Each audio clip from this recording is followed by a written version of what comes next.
2024년 5월 강원도 평창의 외진 산속 캠핑장에서 아빠와 단둘이 떠난 8살 딸이 혼자서 구조되었습니다. 아빠는 어디에도 없었습니다. 아이의 입은 끝내 열리지 않았고 그날 밤 캠핑장의 불빛은 누군가에 의해 꺼졌습니다. 2024년 5월 10일 금요일 오전 7시 42분 한기현은 초등학교 1학년 딸 서우와 함께 캠핑을 떠났다. 목적지는 강원도 평창군 외곽의 한민간 사설 캠핑장. 주소조차 인터넷에 정확히 검색되지 않는 곳이었고 전기도, 통신도 닿지 않는 숲속 깊은 계곡 언저리였다. 차에서 좀 걸어야 돼. 괜찮지? 응, 나 걷는 거 좋아. 두 사람이 걷는 길은 오솔길이라기엔 너무 좁았고 등산로라기엔 부드러웠다. 부드러운 낙엽이 땅을 덮고 있어 먼지가 나지 않았고 기현은 마음이 놓였다. 짐은 대부분 기현이 짊어졌고 서우는 작은 배낭 하나를 메고 아빠 옆을 졸졸 따라갔다. 아빠, 우리 산에 사는 곰 만나면 어떡해? 걱정 마. 여긴 곰 대신 너구리가 살아. 진짜? 귀여울까? 귀여운데 간식 뺏어 먹을지도 몰라. 한참을 걸어 도착한 숲속 평지는 예상보다 훨씬 고요하고 맑았다. 햇살이 나뭇잎 사이로 스며들었고 개울물 소리가 작게 들렸다. 기현은 말없이 주변을 둘러보고 짐을 내려놓았다. 여기 어때? 서우가 고를래? 아빠가 고를까? 저기 큰 나무 옆이 좋아. 뒤에 나무가 있어서 안 무서울 것 같아. 그 말에 기현은 웃으며 텐트를 설치하기 시작했다. 방수포, 폴대, 매트리스, 침낭. 그의 손놀림은 군더더기 없이 익숙했고 서우는 바닥에 낙엽을 치우며 따라다녔다. 이건 불 피우는 자리야. 낙엽 없애고 돌로 테두리를 만들어야 해. 불은 왜 도망가? 바람이 불면 도망가. 그래서 불도 길을 만들어줘야 해. 작은 모닥불이 피어오르자 서우는 손을 내밀어 온기를 느꼈다. 초록빛 스웨터 소매가 조금 타 들어가는 것도 모르고 있었다. 조심해. 손 너무 가까이 대면 안 돼. 근데 따뜻해. 엄마 이불 같아. 해가 기울고 하늘이 주홍빛으로 물들기 시작할 무렵 두 사람은 의자에 앉아 저녁을 준비했다. 햇빵과 어묵국, 구운 김과 깍두기, 그리고 초코파이 하나. 자, 우리끼리 첫 번째 캠핑? 건배. 물잔으로 건배. 식사는 길지 않았고 조용히 이어졌다. 기현은 종종 서우의 입가에 묻은 김가루를 닦아주며 웃었고 서우는 아빠가 끓인 어묵국을 연신 떠먹으며 고개를 끄덕였다. 아빠, 다음엔 엄마도 같이 오면 좋겠다. 그러게. 엄마는 벌레 무서워하잖아. 대신 다음엔 너랑 아빠 둘이 더 오래 오자. 밤 9시 반이 지나자 서우는 금세 눈을 비볐다. 기현은 아이를 침낭에 눕히고 이불을 덮어준 뒤 랜턴을 끄고 텐트 밖에 혼자 앉았다. 그의 손에는 오래된 수첩 하나가 들려 있었다.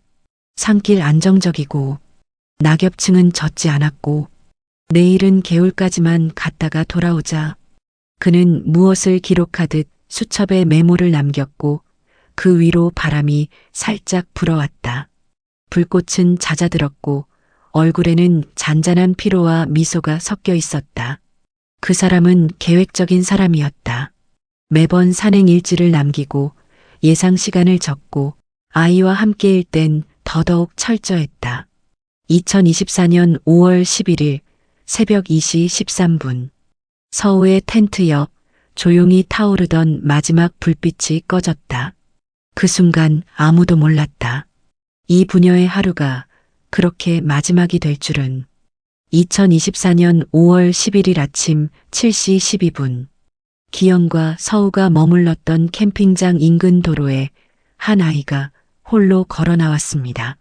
맨발이었고 얇은 잠옷 차림에 얼굴은 부스스하게 부어 있었습니다. 그 아이는 말이 없었고 손에는 바스락거리는 무언가를 쥐고 있었습니다.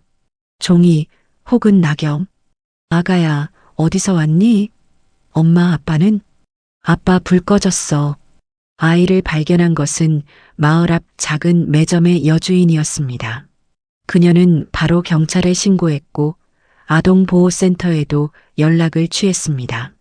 경찰이 도착했을 때 아이는 조용히 의자에 앉아 있었고 뜨거운 유자차를 앞에 두고도 손을 대지 않았습니다. 기현 씨? 한기현 씨 딸 맞습니다. 캠핑 중 실종된 것 같아요. 오전 8시 10분. 서우가 말한 대로 캠핑장엔 불씨 하나 남아있지 않았습니다. 텐트는 그대로였고 짐은 거의 정돈되어 있었으며 2개의 침낭 중 하나는 덮인 채였습니다. 하지만 기현의 모습은 어디에도 없었지요. 흩어졌을 가능성도 있어. 근처 CCTV 확인해봐. 차량은 주차장에 그대로 있고 통신기기는 꺼져 있어.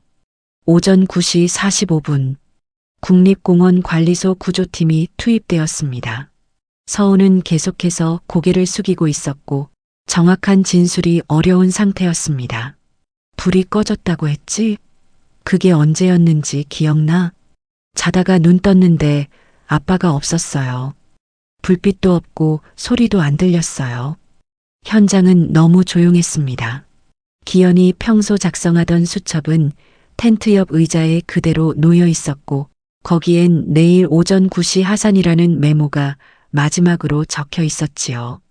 모든 상황이 그대로 멈춘 듯 보였고 아이만 혼자 남겨진 그 새벽에 무슨 일이 있었는지는 아무도 알 수 없었습니다. 장비 도난 흔적도 없고 외부 침입도 없어. 신발도 그대로 있고 갑자기 사라질 상황이 아닌데 캠핑장 주인도 아무런 특이점은 없었다고 말했습니다. 전날 저녁 체크인 당시의 인상도 평범했고 아이와 아버지는 조용하고 단정한 인상이었다고 했지요. 그 아저씨 말투도 정중하고 텐트 피는 거 보니까 엄청 익숙해 보이더라고요. 경찰은 일단 실종으로 보고 산 주변을 수색하기 시작했습니다. 드론, 열감지 장비, 인근 탐방로 폐쇄까지 빠르게 이뤄졌습니다. 하지만 12시간이 지나도록 아무 흔적도 발견되지 않았습니다. 응답 없음. 수색 반경 확대 요청. 해가 지기 시작하자 수색은 더욱 위태로워졌습니다. 수색대는 랜턴을 켜고 돌아다녔고 그 불빛들이 숲속을 헤매는 별빛처럼 퍼져나갔습니다. 아빠는 숲이랑 친했어요. 불 피우는 거 좋아했고 맨날 말했어요. 불 꺼지면 길 잃을 수도 있다고. 아이의 말이 무언가를 암시하고 있었습니다. 하지만 아이는 여전히 무섭다는 듯 눈을 감고 웅크리기만 했습니다. 그리고 그날 밤 경찰은 캠핑장에서 30m 떨어진 계곡 아래서 기현의 물병과 손전등을 발견했습니다. 전등은 꺼져 있었고 물병은 반쯤 비어 있었습니다. 이거 일부러 내려놨던 건가? 떨어뜨린 게 아니라? 그 물건들은 지나치게 정돈된 위치에 있었습니다. 그것은 단순한 사고나 실종이 아니라는 인상을 주었지요. 그 사람은 함부로 물건을 버리는 사람이 아니에요. 그 자리에 물병이 놓여 있다는 건 누군가에게 남긴 신호였을 수도 있어요. 기현의 실종 소식은 그날 오후 2시경 서울에 있는 아내 장혜진에게 전화로 전달되었습니다. 그녀는 전화를 받고 몇 초간 아무 말도 하지 않았고 들고 있던 식칼을 조용히 내려놓았습니다. 그날 그녀는 주방에서 서우가 좋아하던 돼지고기 장조림을 만들고 있었지요. 뭐라고요? 지금 서우만 돌아왔다고요? 예진은 아무 말 없이 냉장고를 닫고 앞치마를 벗었습니다. 그리고 바로 택시를 잡아타고 강원도로 향했지요. 그녀는 강하게 보이려 애썼지만 차창에 비친 얼굴은 종이장처럼 얇게 떨리고 있었습니다. 서우는 지역 아동보호센터의 방에 있었습니다. 작은 인형을 손에 쥐고 바닥에 앉아 있었고 누군가 문을 열 때마다 눈을 크게 떴다가 이내 고개를 숙였습니다. 그 눈빛을 보는 순간 예진은 자신의 다리에 힘이 풀리는 것을 느꼈습니다. 서우야, 엄마 왔어. 엄마 여기 있어. 아빠 어디 갔어? 예진은 아이를 안고 한참을 울었습니다. 하지만 속으로는 끊임없이 생각하고 있었지요.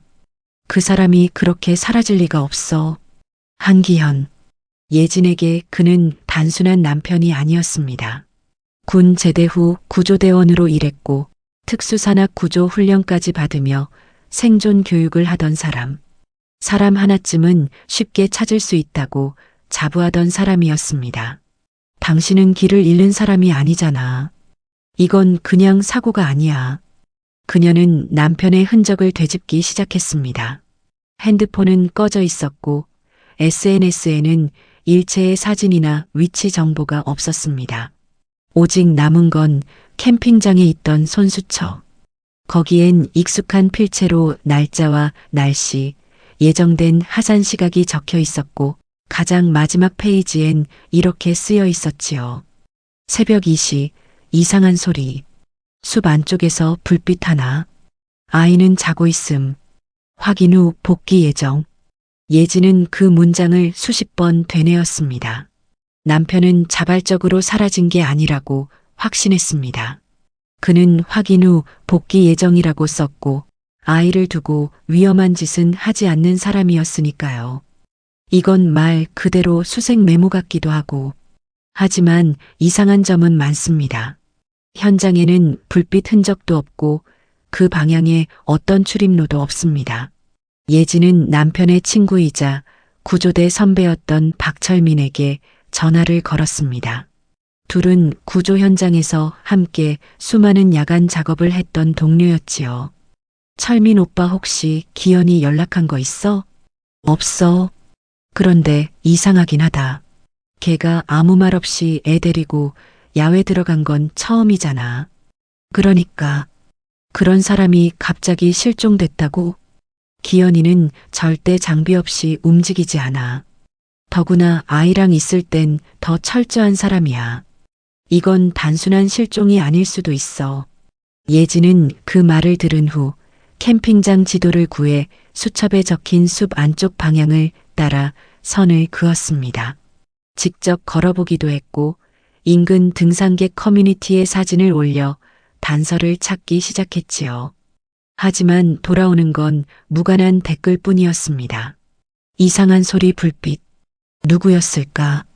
왜 그 사람이 확인하러 나갔을까? 그녀는 텐트 앞 의자에 잠시 앉았습니다. 기현이 그날 밤 마지막으로 앉았을 자리. 불빛 없는 새벽에 홀로 일어났던 바로 그 자리. 그 자리에 앉으니 산의 냄새가 다시 그녀의 폐로 들어왔습니다. 축축한 흙 냄새, 타다 남은 나무 냄새, 그리고 아주 약하게 풍기는 담배 냄새. 예진은 고개를 들었습니다. 그 순간 작은 의문이 머릿속을 스쳤습니다. 당신은 담배 안 피우잖아. 그런데 왜 여기서 담배 냄새가 나지? 장혜진은 다음 날 아침 캠핑장 주변 숲길을 다시 찾았습니다. 전날엔 놓쳤던 흔적들이 새벽 안개 사이로 보이기 시작했지요. 습한 땅 위에는 발자국 같은 움푹 패인 자국이 이어져 있었고 풀숲 안쪽엔 누군가 밟고 지나간 듯 꺾인 가지들이 보였습니다. 이건 기현이 발자국이 아니야. 신발 크기가 다르고 2명? 아니 3명? 예진은 남편이 신고 갔던 등산화의 밑창 무늬를 알고 있었습니다. 하지만 이 자국은 형태가 달랐고 그 방향도 수첩에 쓰인 숲 안쪽이 아닌 오히려 캠핑장과 멀어지는 쪽으로 이어지고 있었습니다. 그녀는 망설임 없이 그 흔적을 따라 걷기 시작했습니다. 풀숲은 점점 더 촘촘해졌고 길 아닌 길이 이어졌지요. 그 끝자락엔 작은 폐막사 하나가 있었습니다. 이전엔 산장 일꾼들이 쓰던 숙소였지만 지금은 쓰이지 않는 곳이었습니다. 여긴 캠핑장 등록지도 아니고 기현이랑 서우가 있을 이유가 없는데. 예진은 막사의 문을 조심스레 열었습니다. 안은 어두웠고 먼지가 가득했지만 누군가 최근에 드나든 흔적이 분명히 보였지요. 바닥엔 부서진 종이컵, 라면 봉지, 그리고 이건 서우 간식 봉지잖아. 그녀의 손이 떨리기 시작했습니다. 봉지는 서우가 유치원 다닐 때부터 좋아하던 쌀과자 브랜드였고 기현은 늘 서우가 올 때 이걸 꺼내주곤 했지요. 예진은 이 막사에 누군가 있었고 서우와 기현이 이곳에 잠시 머물렀을 수도 있다고 확신했습니다. 하지만 이상한 건 아이의 흔적은 이 과자 봉지 하나뿐이었다는 점이었습니다. 기현이 왜 여길 왔지? 아니야, 누군가가 이쪽으로 끌고 온 건 아닐까? 그 순간 그녀는 문 안쪽 구석에 말라붙은 종이 한 장을 발견했습니다. 창문 틈 사이로 비가 스며들어 희미해진 글씨였지만 그 문장 하나가 그녀의 숨을 멎게 만들었습니다. 2시 17분. 남자 접근. 아이 안고 있음. 관찰 중. 그녀는 그 문장을 몇 번이고 읽었습니다. 단순한 기록이 아니라 누군가가 그들을 보고 있었다는 증거였습니다. 그들이 감시되고 있었다는. 누구야, 누가 여기 있었던 거야? 예진은 서둘러 경찰서로 향했습니다. 그곳엔 이미 사건 담당 수사관이 기다리고 있었지요. 이건 단순한 실종 사건이 아닙니다. 이 메모 누군가가 당신 남편과 아이의 동선을 관찰하고 있었던 정황입니다. 경찰은 막사의 주변을 봉쇄했고 과자 봉지와 메모를 증거로 채택했습니다.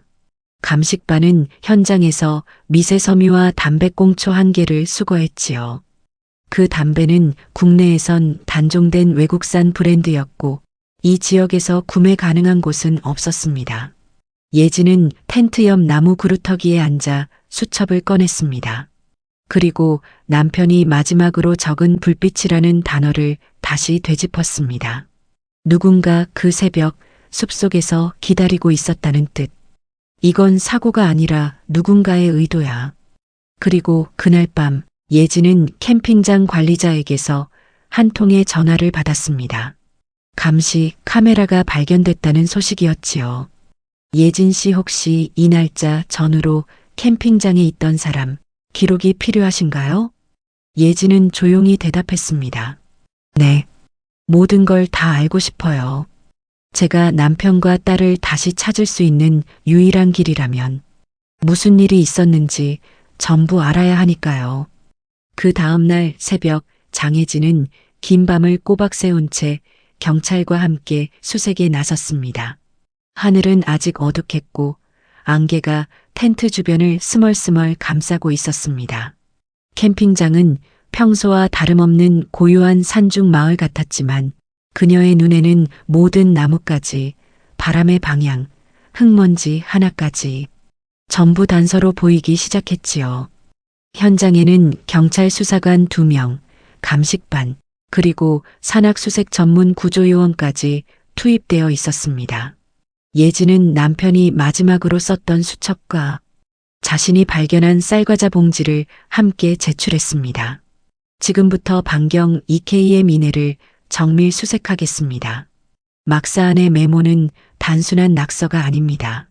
누군가 고의로 남긴 감시 기록입니다. 감식반은 막사 내부에서 먼지, 섬유 조각, 그리고 지문을 채취했고 가장 주목한 것은 침낭 안쪽에서 발견된 낡은 mp3 플레이어였습니다. 이건 우리 집에서 사라졌던 거예요. 기현이 이걸 왜 가지고 나왔던 걸까? mp3 속에는 단 하나의 녹음 파일이 남아 있었습니다. 재생 버튼을 누르자 기현의 목소리가 조용히 흘러나왔습니다. 숨을 죽인 듯한 긴장감, 뒤를 돌아보며 중얼대는 듯한 속삭임. 불빛이 계속 움직여. 누가 있는 것 같아. 근데 서우는 자고 있어. 제발, 제발 괜찮길. 시간은 밤 11시 42분. 기현은 그때 이미 누군가를 의식하고 있었고 그 공포와 긴박함을 기록으로 남기고 있었던 것이었습니다.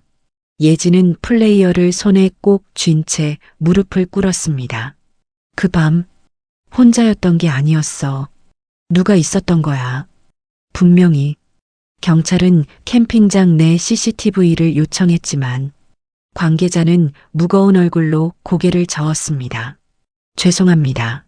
그날 새벽 2시부터 3시 사이 갑작스런 단전으로 영상 일부가 누락됐습니다.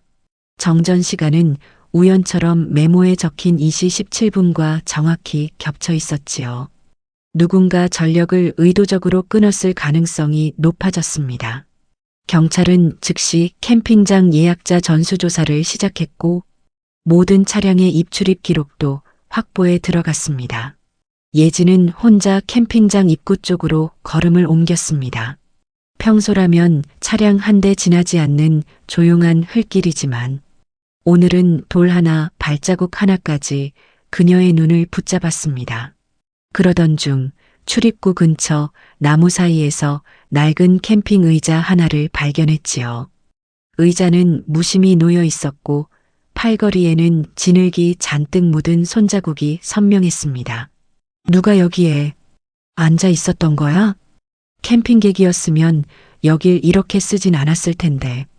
그녀는 조심스럽게 의자 아래를 들춰보다가 작고 검은 고무 장갑 한 짝을 발견했습니다. 장갑은 굳어 있었고 안쪽에는 무언가 들어 있었지요. 손가락으로 천천히 펼친 그것은 작은 분홍색 손수건, 그리고 그 구석에는 익숙한 자수로 적힌 이름이 보였습니다. 서우. 예진은 말없이 손수건을 가슴에 끌어안았습니다. 눈물이 고였지만 울 수 없었지요. 지금 이 장갑과 손수건이 기영과 서우가 어디론가 옮겨졌다는 증거가 될 수도 있었기 때문입니다.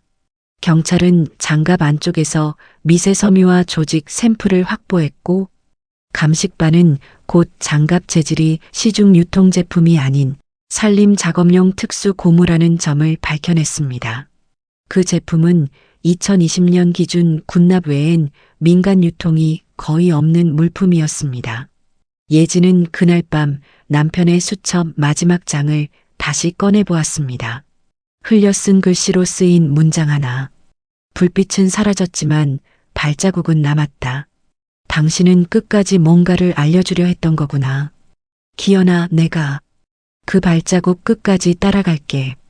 그녀는 조용히 고개를 들고 깊은 숲 안쪽을 바라보았습니다. 어디선가 서우의 울음소리가 들릴 것만 같았습니다. 그날 이후 이 사건은 단순 실종에서 의도된 감시와 개입의 사건으로 조용히 분류되기 시작했습니다. 수색 3일째, 캠핑장 주변은 여전히 고요했지만 장혜진의 마음속은 폭풍이 몰아치고 있었습니다.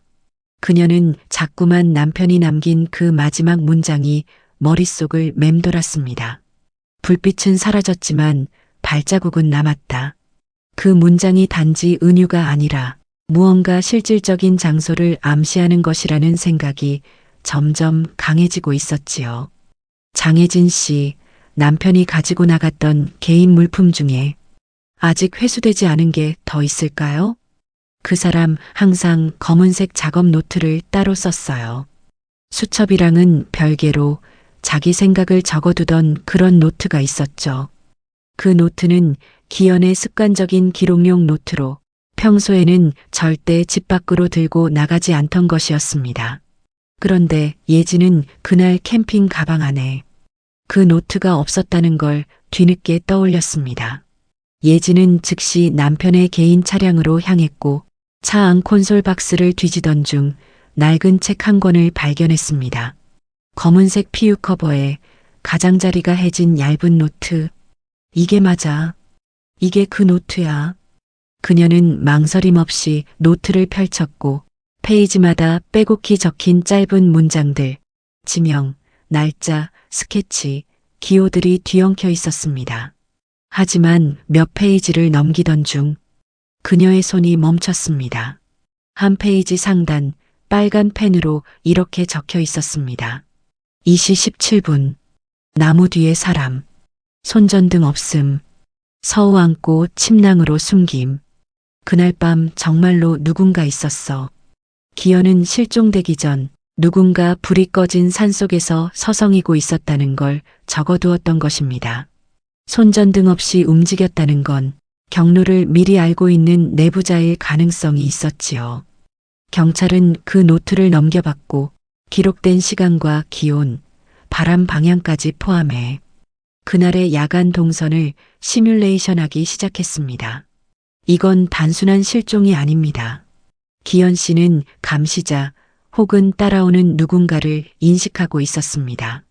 침낭 안에 아이를 숨겼다는 건 그 상황이 위협적이었다는 뜻이죠. 그날 오후 드론 수색팀은 캠핑장 북서쪽 낙엽지대에서 인적 드문 바위 구간을 탐색 중이었고 거기서 이상한 끈 조각 하나를 발견합니다. 검정색 나일론 끈, 두 겹으로 묶여 있었고 바위 틈에 걸린 채 잔디에 덮여 있었습니다.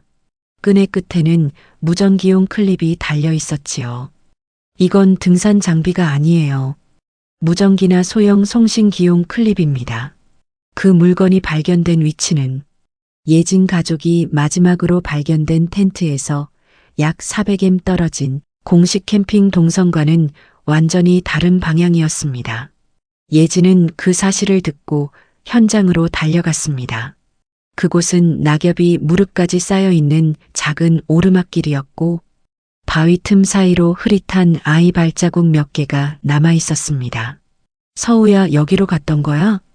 예진은 아이의 체온이 아직 이 숲 어딘가에 남아 있을 것 같은 말로 설명할 수 없는 이끌림을 느끼고 있었습니다. 그리고 마침내 기현의 노트 가장 마지막 장에서 예진은 또 하나의 문장을 마주하게 됩니다. 누구냐고 묻고 싶었지만 그 얼굴은 낯익었다. 뭐? 얼굴을 봤다고? 기현은 마지막 순간 자신을 지켜보고 있던 사람의 얼굴을 알아봤다는 듯한 말을 남겼습니다. 하지만 왜 그 이름을 적지 않았을까요? 수사팀은 이 문장을 기점으로 사건이 단순한 범죄가 아니라 기현이 기억 속에 있었던 인물에게 쫓기고 있었을 가능성에 주목하게 됩니다. 그가 본 얼굴이 누구였는지, 그게 이 사건 전체의 열쇠가 될지도 모르겠습니다. 그리고 그날 밤 예진의 핸드폰으로 하나의 익명 메시지가 도착합니다. 발신자 정보 없음. 단 한 줄의 문장이 적혀 있었지요. 그날 밤 당신도 누군가를 봤잖아요. 예진은 휴대폰을 든 손이 떨려오는 걸 느꼈습니다. 정말로 누군가, 그녀를 알고 있는 사람이 이 사건을 지켜보고 있었던 걸까요? 장혜진은 캠핑장에서 숙소로 돌아오지 않았습니다. 그녀는 경찰의 권유도 수색본부의 안내도 모두 거절한 채 기현과 서우가 사라진 그 장소 근처에 남아 있었습니다. 노트에 적힌 문장과 정체불명의 익명 메시지, 그리고 자신도 기억조차 흐릿한 그날 밤의 장면이 자꾸만 머릿속을 떠나지 않았지요. 내가 뭘 놓친 거지? 나는 분명히 무언가를 봤던 것 같은데. 예진은 해가 지고 난 숲속에서 캠핑장의 외곽 구역을 스스로 탐색하기 시작했습니다. 남편과 서우가 향했을 가능성이 있는 길들을, 낙엽을 걷어가며 바닥의 흔적들을 따라 한 걸음씩 밟았지요. 그녀의 손엔 손전등 대신 기현이 마지막으로 썼던 노트 한 권이 들려 있었습니다. 그러던 중 작은 폐간판이 걸린 외진 오솔길 하나에서 의심스러운 작은 쉼터 건물이 눈에 들어왔습니다. 나무로 된 구조물, 그리고 문고리에 녹슨 자물쇠. 하지만 문틈 사이로 누군가 최근에 드나든 흔적이 보였지요. 열려 있었던 거야. 예진은 힘겹게 문을 열고 안으로 들어섰습니다. 먼지가 쌓인 내부, 그러나 창가엔 비교적 깨끗한 컵 하나가 놓여 있었고 벽면에는 마른 흙으로 얼룩진 발자국이 찍혀 있었습니다. 그리고 그 옆 낡은 싱크대 아래엔 검정색 비닐봉투에 쌓인 아이용 턱바지 하나가 구겨져 있었지요. 핑크색 고리와 희미한 캐릭터 로고. 바로 서우가 생일날 받았던 예진이 직접 수놓은 이름표가 달린 그것이었습니다. 여기 있었던 거구나. 서우야, 너 정말 여기 있었구나. 그녀는 무너졌습니다. 감정이 터졌고 턱받이를 껴안은 채 주저앉아 흐느꼈습니다. 눈물과 함께 울컥 치밀어 오른 감정은 단순한 상실감이 아니라 모든 걸 놓아버리고 싶은 충동이었습니다. 왜 당신은 나한테 아무 말도 안 했어? 왜 나만 몰랐던 거야? 당신은 뭘 알고 있었던 거야? 그 순간 휴대폰 진동이 울렸습니다. 또다시 발신번호 표시 제한. 그녀는 손을 떨며 전화를 받았습니다. 장혜진 씨, 지금 그 장소 거기 위험합니다. 누구세요? 당신 누구야? 서우 어딨어요? 기현이는요? 대답해요. 조용히 들으세요. 당신은 지금 무언가에 너무 가까이 다가왔습니다. 전화는 짧게 끊겼고 그 말은 마치 누군가 예진의 위치를 실시간으로 알고 있는 듯한 느낌을 주었습니다. 그녀는 온몸에 털이 곤두서는 걸 느꼈고 밖으로 뛰쳐나오며 주위를 살폈습니다. 그런데 건물 뒤편 숲속 언덕에서 희미한 불빛 하나가 꺼지는 걸 그녀는 보았습니다.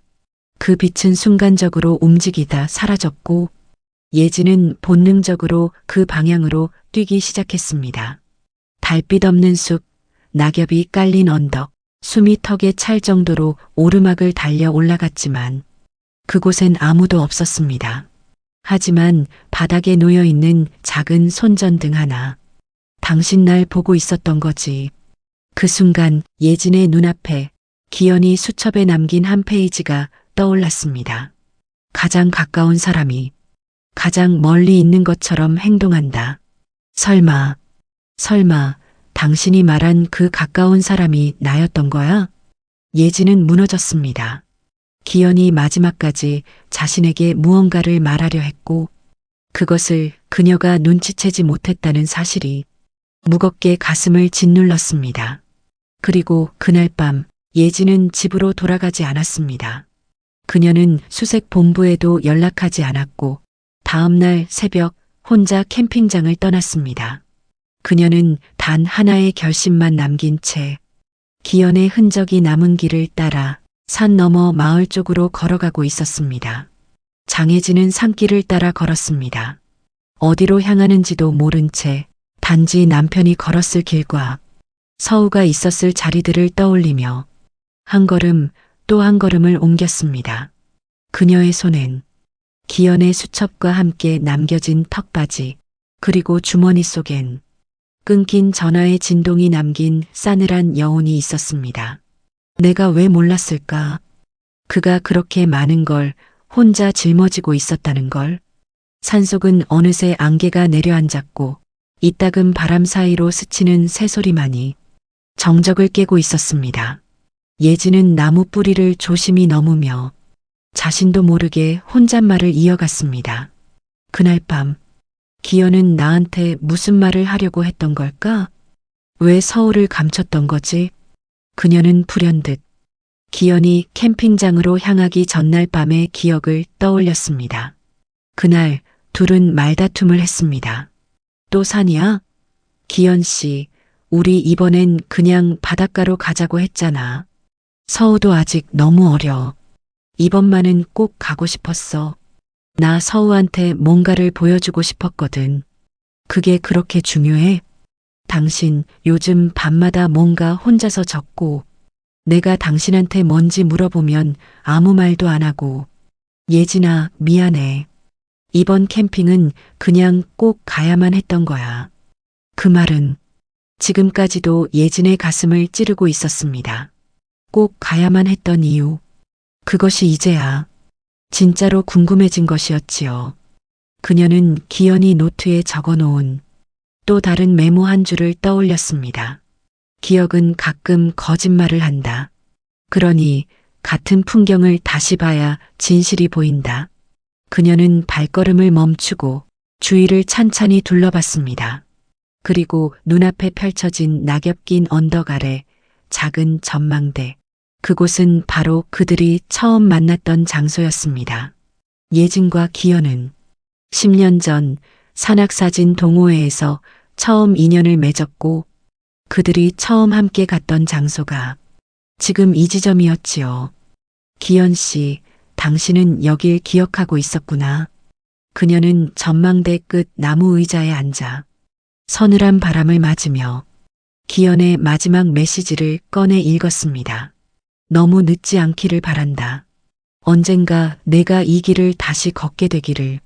당신 나한테 미리 말했어야 했잖아. 당신 혼자서 감당하려고 하지 말고 나한테도 말했어야 했다고. 그녀는 고개를 숙이고 흐느꼈습니다. 기현이 혼자 얼마나 많은 것을 짊어졌는지, 그 안에서 자신이 얼마나 멀리 있었는지를 이제야 알게 된 것이었습니다. 그리고 바로 그 순간 휴대폰이 다시 진동했습니다. 이번엔 전화가 아니었습니다. 사진 파일 하나. 익명 메시지로 도착한 그 사진엔 희미하게 흐려진 캠핑장 위쪽 기현이 마지막으로 찍은 듯한 사진 한 장이 담겨 있었습니다. 그리고 사진 아래엔 GPS 좌표 하나가 적혀 있었지요. 당신은 아직 그 아이를 찾을 수 있어요. 누구야? 왜 나한테 이걸 보내는 거야? 예지는 눈물을 닦고 그 GPS 좌표를 확인했습니다. 그곳은 캠핑장에서 남동쪽으로 1.5km 떨어진 공식 등산로에서 벗어난 작은 산림 지역. 그녀는 숨을 고르고 고요한 숲을 향해 다시 발걸음을 옮겼습니다. 기현이 남긴 길, 그 마지막 퍼즐을 향해서 장혜진은 GPS에 표시된 위치로 향했습니다. 산은 이미 해가 넘어가며 붉은 기운을 걷고 있었고 나무 사이로 스며드는 마지막 햇살이 바닥을 얼룩지게 비추고 있었습니다. 그녀의 걸음은 조심스러우면서도 무언가를 마주할 준비를 단단히 하고 있는 듯 했지요. 좌표가 가리킨 곳은 등산객의 왕래가 거의 없는 산림구역, 낡은 등산 로프와 지형 표식을 따라 숲을 비틀며 들어가자 그 끝에 나무 덮개로 덮인 작은 굴착 흔적이 나타났습니다. 여기 맞는 거지? 그녀는 나무 조각을 걷어냈습니다.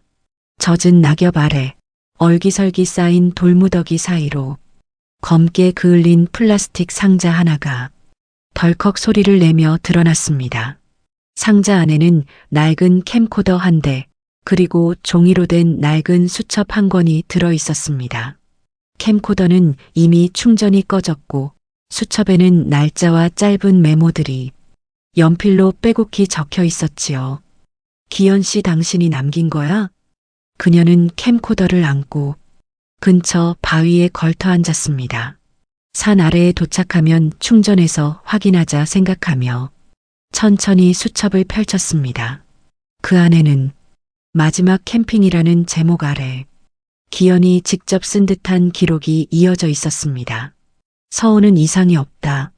다만 그녀가 기억하지 못하는 것이 있다. 나는 그날 예진이 깨어나지 않았던 것을 알고 있다. 기억하지 못하는 그날, 예진은 그 순간 캠핑 첫날 밤 기현이 자신에게 차를 건네주며 조용히 앉아 있었던 장면을 떠올렸습니다. 이 차 마시면 피로가 좀 풀릴 거야. 서우는 내가 재울게. 고마워, 오늘 좀 무리했나 봐. 그리고 그녀는 그 후에 기억이 없다는 걸 자각했습니다. 기현이 말했던 그녀가 깨어나지 않았던 밤이란 바로 그때였습니다.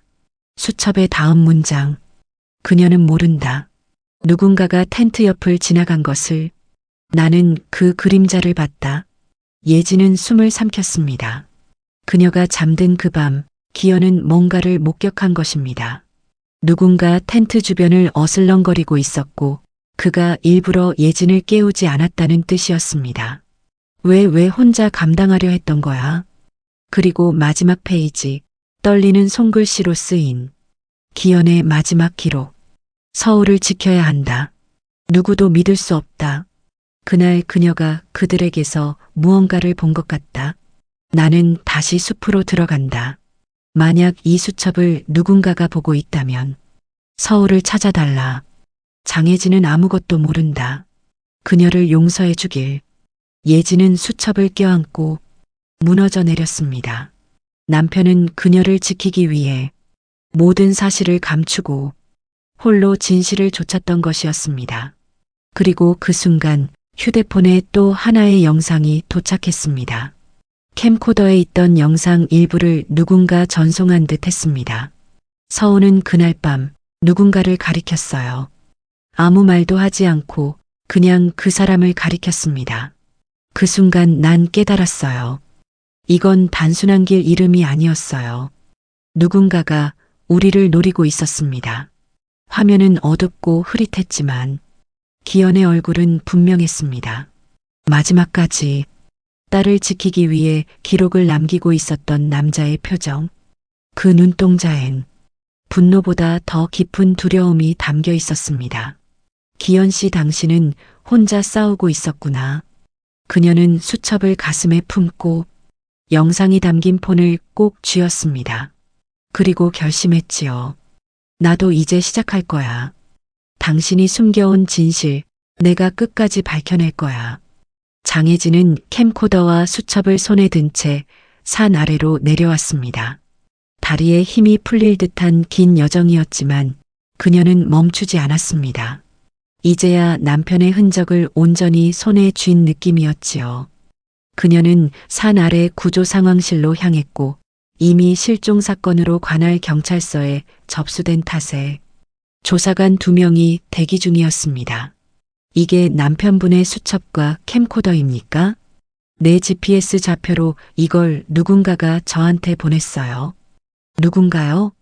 정확히 어떤 사람인지 아십니까? 아니요, 번호도 없었어요. 영상 하나와 좌표만 있었죠. 수사관들은 즉시 장비를 활용해 캠코더와 수첩을 확인했고 기록된 날짜와 영상 속 좌표를 토대로 현장 감식이 추가로 이뤄졌습니다. 영상 속 남편분 말씀대로라면 이건 단순 실종이 아닙니다. 저도 그렇게 생각해요. 누군가 우리를 지켜보고 있었던 겁니다. 예진은 그제야 한숨을 내쉬었습니다. 수색은 끝났고 경찰도 상황을 인지했으며 이제 모든 건 공적인 수사로 넘어갔다는 안도감이 서서히 그녀의 어깨를 누르던 긴장을 풀어주기 시작했지요. 그녀는 다음 날 남편 기현의 유품이 임시 보관된 산림청 구조대 창고로 향했습니다. 거기엔 캠핑 당시의 짐 일부가 남아 있었습니다. 가방, 젖은 옷, 서우의 텀블러. 기현 씨, 우리 딸 어디에 있는 걸까? 그녀는 텀블러를 들고 천천히 뚜껑을 열었습니다. 그 안엔 무언가 말라붙은 과자 조각, 그리고 바닥 깊숙한 곳에 종이 쪽지가 접혀 들어 있었습니다. 이게 뭐야? 그녀는 손끝으로 그것을 꺼냈습니다. 쪼그라든 종이에는 손글씨가 적혀 있었지요. 언제든 돌아올 수 있어. 그들이 원할 때. 그들 돌아온다고? 쪽지를 읽은 순간 그녀는 자신도 모르게 뒤를 돌아봤습니다.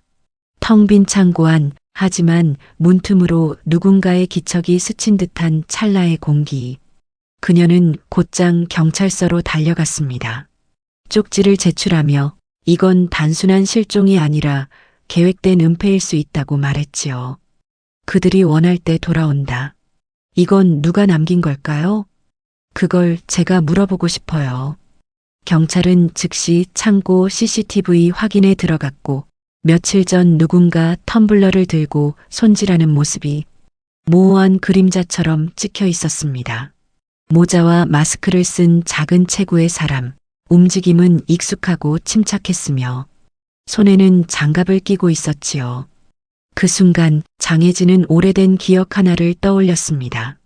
캠핑 당일 아침 남편이 서우의 머리를 묶어준 뒤 가방을 정리하던 중 누군가를 향해 고개를 숙이던 모습. 그때 당신 누굴 보고 있었던 거야? 예진은 CCTV 속 인물의 어깨선과 기현이 말없이 고개를 숙였던 순간을 겹쳐보며 한 가지 가능성에 도달했습니다. 기현은 누군가와 협조하고 있었던 것입니다. 가족을 지키기 위해 혹은 서우를 숨기기 위해. 그녀는 경찰서 문을 나서며 핸드폰 메시지를 다시 열었습니다. 처음 좌표를 보냈던 익명의 발신자. 지금도 보고 있는 거지? 그녀는 산을 바라보며 중얼거렸습니다. 당신이 나한테 보여주고 싶은 게 이게 다가 아니겠지? 그날 밤 예진은 구조대원 중 한 명으로부터 새로운 제보를 받게 됩니다. 실은 예전에 남편분이 혼자 산에 올라온 걸 본 적이 있습니다. 아이 없이요. 언제요? 실종되기 2달 전쯤입니다. 캠핑 장비 없이 누구랑 짧게 이야기하고선 곧바로 내려갔어요. 예진은 더 이상 말하지 않았습니다. 이제 그녀는 알 수 있었습니다. 모든 게 끝난 줄 알았던 지금 이 순간 진짜 이야기가 시작되고 있음을. 그날 밤 장혜진은 숙소로 돌아와 유품들과 수첩 그리고 그 쪽지를 다시 꺼냈습니다. 차분히 모든 단서를 나열하며 종이에 적어가던 그녀는 한순간 손끝이 멈췄습니다. 서우는 돌아올 수 있어. 그들이 원할 때. 그들이란. 그녀는 갑자기 GPS 좌표를 전송한 번호를 다시 검색해 보았습니다. 휴대폰 저장 기록, 수발신 목록, 삭제된 메시지까지 복구해 보았지요. 그러던 중 그 번호로부터 단 한 차례 과거에 전화가 왔던 기록이 있었습니다. 날짜는 실종 전날 밤, 그리고 통화 시간은 27초. 그날 내가 잠든 날 밤. 그녀는 어딘가 섬뜩한 기시감을 느끼며 이상한 그림 하나를 꺼내 들었습니다. 서우가 유치원에서 그렸던 그림, 한 남자와 여자, 그리고 숲속의 사람들이란 제목. 아이의 붓질은 엉성했지만 분명히 사람의 얼굴이 뒤틀린 듯 그려져 있었습니다. 그림 중앙에 있는 여자. 그것은 예진 자신과는 닮지 않았습니다. 이 얼굴 어디서 봤지? 그 순간 그녀는 남편의 수첩 맨 뒷장에 적혀 있던 이니셜 하나를 떠올렸습니다. SK와 마지막 접촉. 그녀는 모든 걸 알고 있다. SK 설마. 그녀는 한 장의 사진을 꺼냈습니다. 남편 기현이 실종되기 이틀 전 가족 단체 사진 속 예진의 이복 누나 서경아가 희미하게 웃고 있었지요. 어릴 적 헤어진 친누나. 이따금 연락은 했지만 크게 엮인 일은 없었습니다. 하지만 갑작스럽게 서우와 가까워졌던 사람. 서우는 참 착하네. 다음에 이모랑도 여행 가자. 꼭 약속. 언니 애 너무 예뻐하네. 그럼 나한텐 서우가 좀 특별하거든. 그때는 의미 없던 말들이 하나둘씩 불안하게 이어졌습니다. 예진은 그날 밤 경화의 집을 찾아갔습니다. 오래된 단독주택, 현관에 다가서자 인기척이 느껴졌습니다. 문을 두드리자 경화가 조용히 문을 열었습니다. 예진아? 언니, 이 번호 너지? 무슨 말이야? 좌표 보낸 거, 기현이의 캠코더, 수첩, 언니밖에 모를 내용이었어. 경화는 잠시 침묵했습니다. 그리고 문을 조금 더 열었습니다. 그 안쪽 거실, 액자 옆 책꽂이 위에 서우가 쓰던 인형 가방이 놓여 있었지요. 서우 여기 있던 거야? 아니, 여긴 온 적 없어. 거짓말하지 마. 언니가 데리고 있었지? 기현이랑 무슨 약속했던 거야?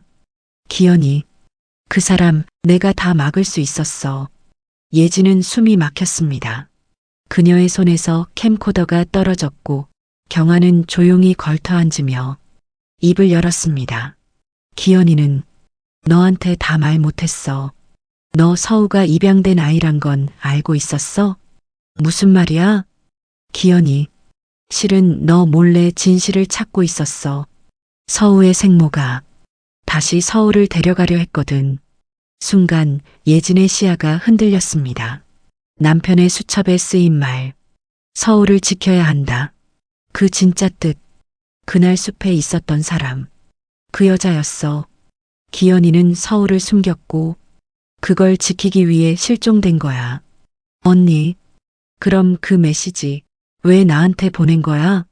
너는 진실을 감당할 준비가 안 돼 있었어. 하지만 지금은 모든 걸 알 자격이 있겠지. 예진은 눈을 감았습니다. 그리고 고개를 들었습니다.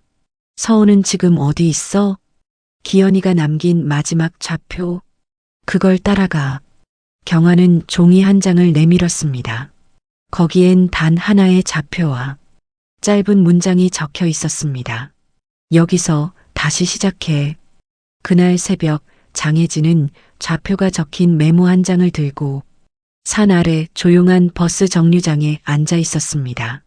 희미한 가로등 불빛 아래로 작은 풀잎들이 바람에 흔들렸고 그녀의 무릎 위엔 오래전 남편이 적어두었던 수첩이 조용히 놓여 있었지요. 다시 시작해. 그래, 그게 지금 내가 할 수 있는 전부지. 버스는 오지 않았습니다.